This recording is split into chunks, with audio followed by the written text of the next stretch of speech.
Хотите, расскажу вам страшную историю. В ней всего две фразы. Последний человек на земле сидел в комнате, и тут в дверь постучали. Всего две фразы, точка и многоточие. Именно многоточие и должно пугать. Что это там постучало в дверь? Встречаясь с неведомым, человеческое воображение рождает всякие ужасные образы. А на самом деле ничего страшного не было. Последний человек на Земле, да и во всей Вселенной, сидел в комнате. Один. Комната казалась ему странной, и он как раз размышлял, почему. Выводы не пугали, но и не радовали. Он вообще был не из пугливых. Уолтер Филон, еще 2 дня назад профессор кафедры антропологии в Натанском университете. Он не выделялся ни героической внешностью, ни крутым нравом, и сам это знал лучше всех прочих. Впрочем, сейчас его мало беспокоило, как он выглядел со стороны. Честно сказать, его теперь уже ничто не беспокоило.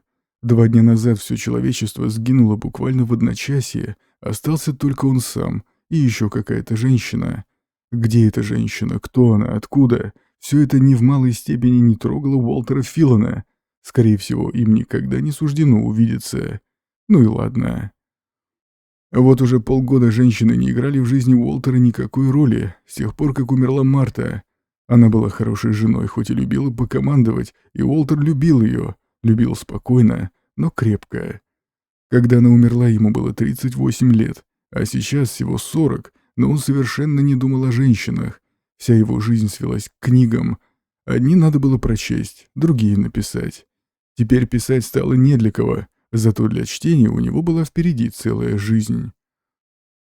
Конечно, компания не помешала бы, но и без нее можно было прожить. Кто знает, может быть, когда-нибудь его будет устраивать общество занов, хотя сейчас в это трудно поверить. Заны бесспорно разумны, но ведь и муравьи разумны на свой манер, а люди сроду не общались с муравьями. Почему-то Уолтеру сдавалось, что разум занов схож с муравьиным, хотя пока все доказывало обратное. Это заны держали людей за букашек, это они сотворили с землей такое, что человек мог бы сделать с муравейником, только гораздо эффективнее. Они были с ним довольно обходительны. Они объяснили Уолтеру, что он проведет в этой комнате всю свою жизнь. Они сказали «Будешь всегда». И дали ему множество книг, когда он, осознав ситуацию, объявил, что не может жить без чтения. Интеллект занов был, несомненно, весьма высок, но не без странностей. К примеру, английский они освоили буквально за считанные часы, но так и не научились произносить слова слитно, говорили по слогам, как малые дети. Впрочем, я отвлекся. Итак, в дверь постучали. Я нарочно не поставил многоточие, чтобы не пугать вас попусту. «Заходите», — сказал Уолтер, и дверь распахнулась. На пороге стоял, конечно же, зан, похожий на всех прочих занов. Уолтеру они все казались одинаковыми, словно горошины из одного стручка. Все они были не выше 4 футов и выглядели совершенно не по-земному, хотя ясно было, что теперь они стали на земле доминирующим видом. «Hello, Джордж», — сказал Уолтер. Собственно, имен у занов не водилось, и Уолтер всех их чохом окрестил Джорджами. Те не возражали. «Hello, Уолтер», — сказал зан. Так уж повелось между ними, стук в дверь и обмен самыми обычными приветствиями. «Интересно», — подумал Уолтер, — «зачем зан пожаловал на этот раз?» «Во-первых, Уолтер, мы просим тебя сидеть лицом вон в эту сторону». «Вот оно что. Эта стена прозрачна с вашей стороны, да?» «Да, прозрачна». «Я подозревал это», — вздохнул Уолтер. «Стена гладкая, не как другие 3, и мебели возле нее нет. Ну а если я откажусь? Тогда вы убьете меня? Я буду только рад». «Не убьем. Отберем у тебя книги». «Ваша взяла, Джордж. Ради книг я готов хоть волчком вертеться. А сколько еще зверушек в вашем зоопарке?» «Еще 216». «Всего-то?» Уолтер сукоризной покачал головой. «Да вас забьет любой второсортный зверинец. То есть забил бы. У вас была какая-то система или вы хватали наобум?» «Видов слишком много. Мы брали 1 из 100, самца и самку». «А чем же вы кормите хищников?» «Мы синтезируем для них пищу». «Понятно. Растения вы тоже отобрали?» «Им изменение не повредило. Они остались в прежнем составе и количестве. Повезло Зелени, не то что нам. Помнится, Джордж, ты сказал, во-первых, а что там у тебя еще? Двое животных уснули и не просыпаются. Они похолодели, и мы не понимаем причины. Такое встречается сплошь и рядом. Не беспокойтесь, наверное, они просто сдохли. От этого не застрахован даже самый лучший зоопарк. Сдохли? Это означает умерли. Но ведь их никто не умирал. Мы их даже не трогали. Уолтер Филан воззрелся на Зана. «Да ты что ж, Джордж, не знаешь, что такое смерть?» «Знаю. Для этого существо убивают, и оно потом не существует». «Тебе вообще сколько лет?» — спросил Уолтер. 16. Но ты не знаешь наших мер. За это время твоя планета сделала 7000 оборотов вокруг своей звезды. Я еще молодой». «Да уж, сущий младенец». Уолтер даже присвистнул. «Вот что, Джордж», — сказал он после краткого раздумья, — «похоже, придется просветить тебя насчет нашей планеты. Есть среди нас кое-кто постарше вас всех. Безносая мадам с острой косой и песочными часами. Ей ваше изменение не повредило». «К какому виду она относится? Она самка?» «Она сама по себе. Мы зовем ее старухой смертью или неумолимой жницей. Так вот, на нашей планете все существа, и люди, и животные, живут лишь до тех пор, пока она не вмешается». «Значит, это она убила этих существ? Других она тоже убьет?» Уолтер собрался было ответить, но осекся. Что-то в интонациях Зана насторожило его. Похоже, тот нахмурился бы, если бы у него было что хмурить. «Надо бы взглянуть на них», — сказал он наконец. «Это можно?» «Можно», — ответил Зан. «Идем». На следующее утро в помещение Уолтера Филана вошли несколько Занов. Они быстро вынесли мебель и книги, а потом пригласили Уолтера. Миновав дверь, он оказался в другой комнате, куда больше, чем прежняя. Уолтер уселся в кресло. Ждать пришлось недолго. Когда в дверь постучали, он уже знал, кто там. «Войдите», — сказал он, поднимаясь. Какой-то Зан открыл дверь и отошел в сторону. Вошла женщина. «Hello», — сказал Уолтер и поклонился. «Меня зовут Уолтер Филан. Джордж, наверное, не представил меня. Впрочем, оно и понятно, откуда ему знать наши обычаи». «Меня зовут Грейс Эванс, мистер Филан», — спокойно представилась женщина. «Но что здесь затевается? Зачем меня сюда привели?» Ей было около 30. Ростом она была не ниже Уолтера и хорошо сложена. «А вот и Марти было столько же», — подумал Уолтер. «Да, пожалуй, она здорово напоминает мою Марту». В манерах ее сразу же ощущалась спокойная уверенность. Тоже как у Марты.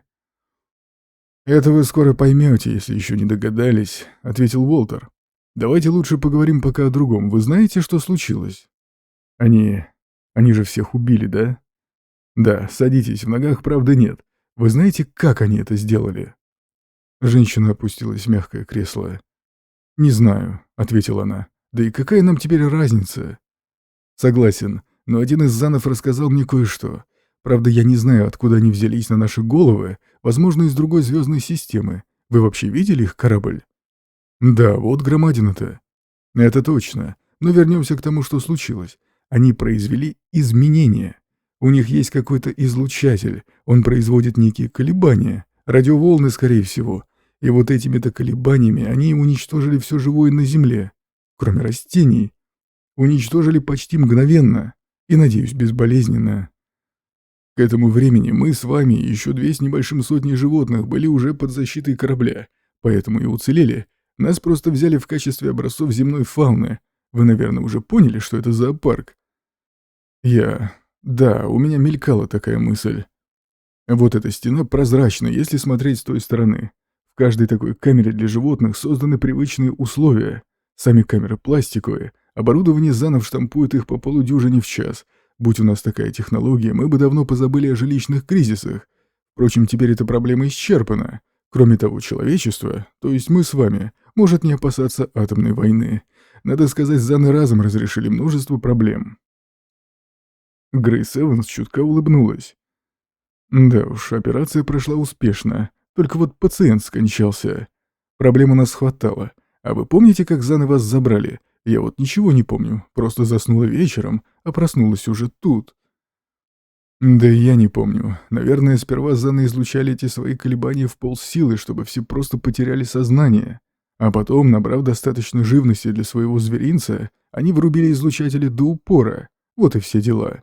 Правда, они только вчера разобрались, что мы не бессмертные. Мы не... Что? Занам естественная смерть неведома, хотя их можно убить. Точнее, была неведома до вчерашнего дня. Дело в том, что двое из нас умерли. Двое из нас? А, понятно. Да-да, двое из нашего зверинца. Потери, сами понимаете, невосполнимые. Заны надеялись, что это забава надолго, но мы по их меркам живем всего минуту-другую. Вы хотите сказать, что они не знали, сколько мы живем? Вот именно, кивнул Уолтер. Один из Занов сказал мне, что ему 7000 лет. Так вот, по их понятиям, он еще юноша. Кстати, у них, как и у нас, два пола, но воспроизводятся они, надо полагать, раз в 10 000 лет или около того. Вчера они узнали, как быстротечна наша жизнь, и это их до печенок проняло, если у них, конечно, есть печенки. Похоже, они решили содержать животных попарно и сохранить, если не особей, то хотя бы вид.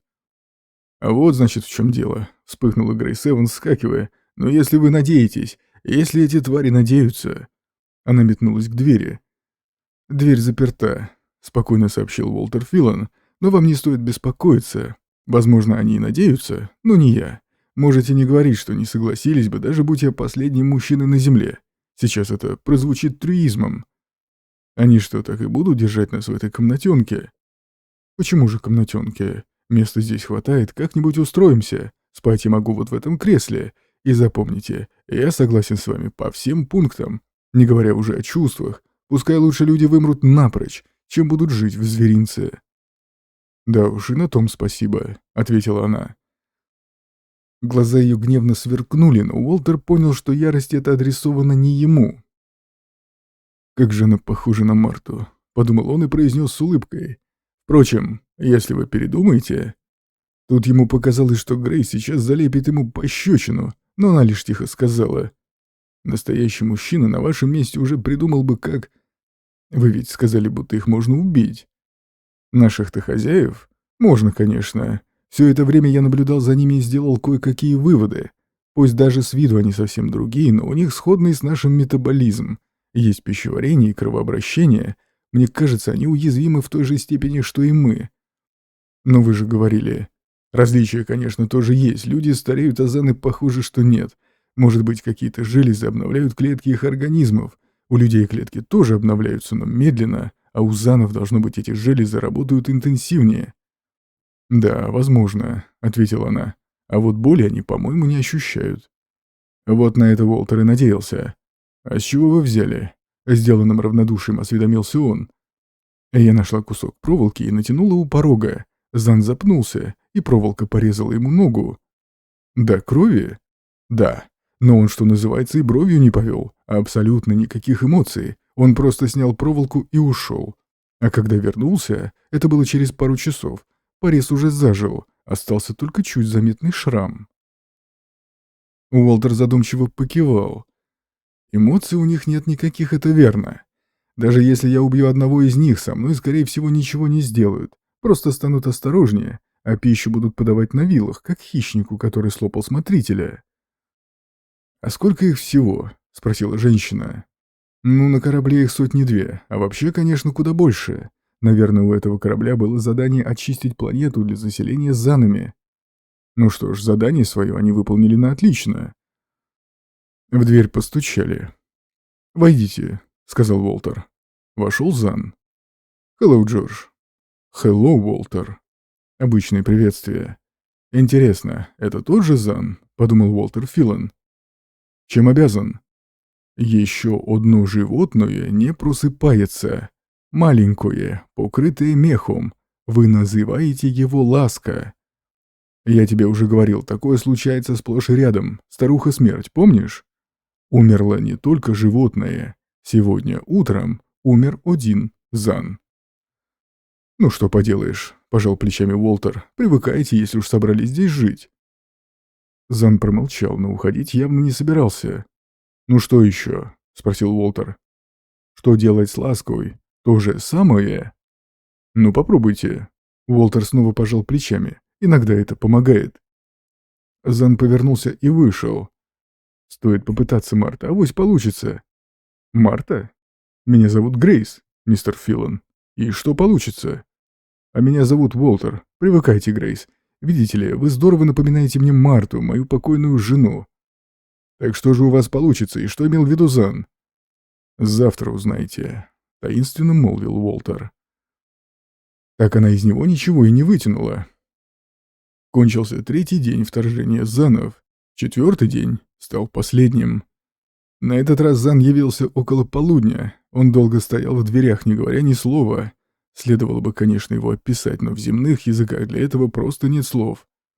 «Мы улетаем», — сказал он наконец. «Так решил общий совет». «А что, умер еще кто-то из ваших?» «Да, этой ночью. Земля. Планета смерти». «И по вашей милости тоже. На ней вообще-то жили миллиарды живых существ, а осталось, не считая нас, всего 213. Извините, но больше мы вас не приглашаем». «Что мы можем сделать для вас?» «Откройте нашу дверь, но только нашу, и улетайте отсюда поскорее. Обо всем остальном мы позаботимся сами». Зан повернулся и вышел. «Я ничего не понимаю». Грейс смотрела на Уолтера круглыми глазами. «Что? Как?» «Подождите», — ответил он. «Пускай сперва они улетят. Я хочу на всю жизнь запомнить это». Ждать ей пришлось недолго, всего несколько минут. Уолтер улыбнулся и плюхнулся в кресло. «В райском саду, — сказал он, — была змея. С нее и начались все людские беды. Но недавно другая змея искупила вину своей прародительницы. Обычная, гремучая змея». «Вы имеете в виду, что те два Зана умерли из-за змеи?» «Именно», — кивнул Уолтер. «Когда они показали мне животных, которые не просыпаются, оказалось, что одно из них гремучка. Тут-то у меня и блеснула идея. Похоже было, что Заны ничего не знают о ядовитых змеях. Возможно, они водятся только на земле. Я надеялся, что их метаболизм схож с нашим, и змеиный яд окажется для них смертельным. Попытаться стоило, а терять мне было нечего. Ну вот, видите, получилось». «Но со змеей-то вы как договорились?» Уолтер рассмеялся. «Я поведал им про любовь. Они ни о чем таком и слыхом не слыхивали. Им очень хотелось сохранить свой зверинец, чтобы успеть изучить. Я им наплел, что животное, оставшись без пары, непременно погибнет, если его не ласкать. Ну и показал им, как это делается. Показал на вдовевшей домашней утке, а про змею сказал, что и с нею надо так же прижимать к груди и гладить». Он поднялся, прошелся, потянулся и снова плюхнулся в кресло. «Теперь нам пора подумать о наших проблемах. Животных надо будет выпустить, но не всех сразу. Дикие травоядные пускай сами о себе заботятся, а домашние нам еще пригодятся. А вот что делать с хищниками, я ума не приложу, ведь синтезировать для них пищу мы не умеем». Уолтер внимательно посмотрел на Грейс. «Да и с человеческой расой надо что-то решать». Грейс вспыхнула. «Ну уж нет», — сказала она наконец. «Мы были не таким уж плохим народом», — продолжал он, как ни в чем не бывало, «и нам еще не поздно начать все заново. Мы соберем книги и сохраним хоть часть наших знаний, да мы...» Грейс молча встала и пошла к двери. «Точно как Марта, незадолго до свадьбы», — подумал Уолтер. «Обдумайте все, не торопясь, я буду ждать вас». Грейс хлопнула дверью, оставив Уолтера думать о судьбах человечества. Вскоре он услышал легкие шаги и улыбнулся. «Ну, говорил я вам, ничего страшного». Последний на земле человек сидел в комнате. В дверь постучали.